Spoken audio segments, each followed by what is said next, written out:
So I moved to LA.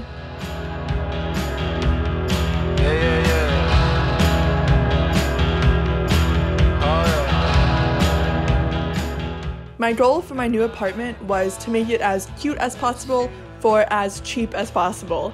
That meant searching a lot on Facebook Marketplace and OfferUp and going to the thrift stores.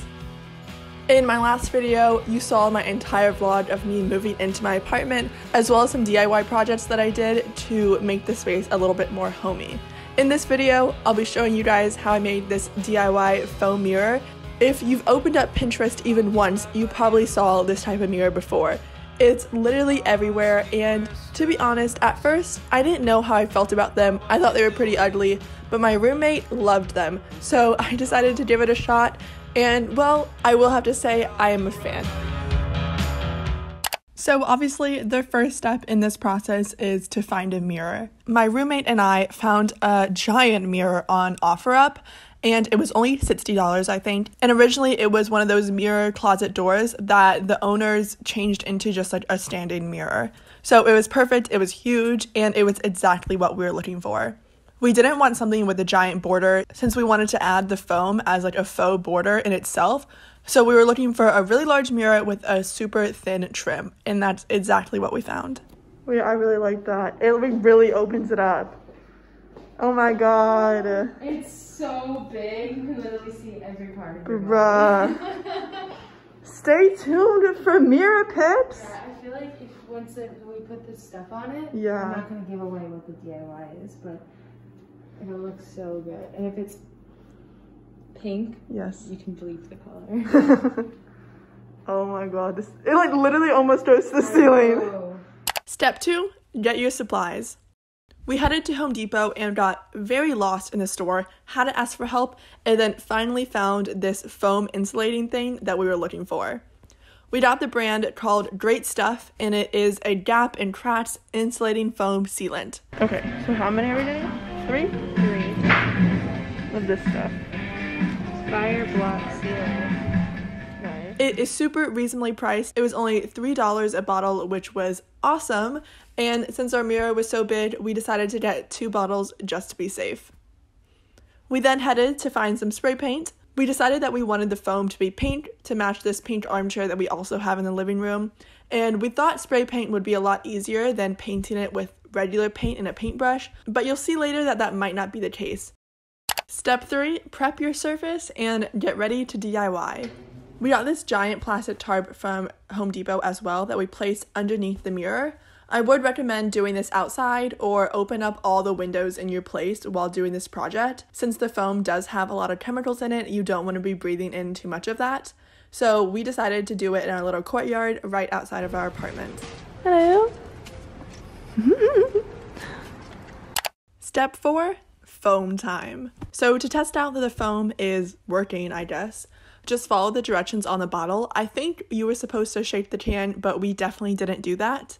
We tested the foam by just spraying a little blob of it on the plastic tarp in the corner, and it definitely looks like some white turd, but it was foamy, so we took that as a go. I then just went for it and foamed the top part of the mirror. We decided that it looked really bad, so we ended up taking it off. What's nice about this is while it's still not completely dry, you can just like push it out of the way and redo it.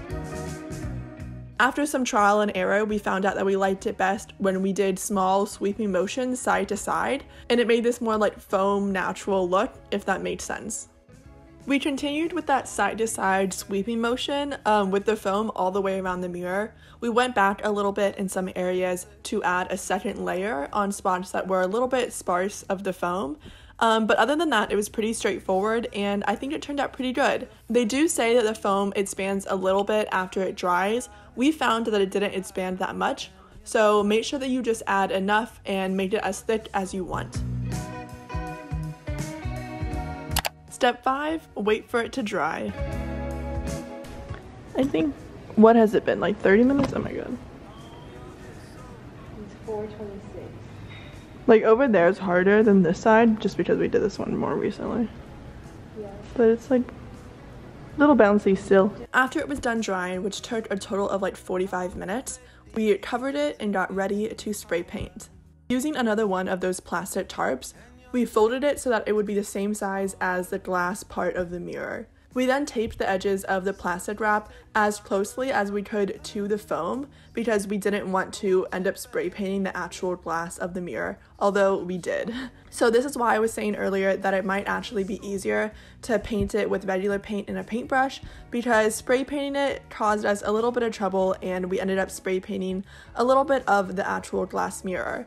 I think if we spent a little bit more time making sure that we covered up all the edges, it would have been fine, but we didn't realize that spray paint does not come off glass very easily. Step 6, 7, I don't know, I lost count now, but it's time to spray paint. We then got out our paint spray paint and then simply spray painted the foam. I don't know, kind of self-explanatory. But since we didn't do the best job covering up the glass part of the mirror, we ended up spray painting a little bit of the glass, which was a pain because we had to try to scrape it off with our fingernails. So this is why I was saying earlier that it might be easier to use regular paint and a paintbrush. I've seen people do that on YouTube, but I think for our size mirror, since it was so big, I think it would have taken us a long time and been a pain in our ass to hand paint all the foam around the mirror. But I think if you're doing a smaller, like vanity size mirror, then painting might be the way to go and not using spray paint. After the spray paint had dried, we then moved it into our living room and set it all up, and I love it.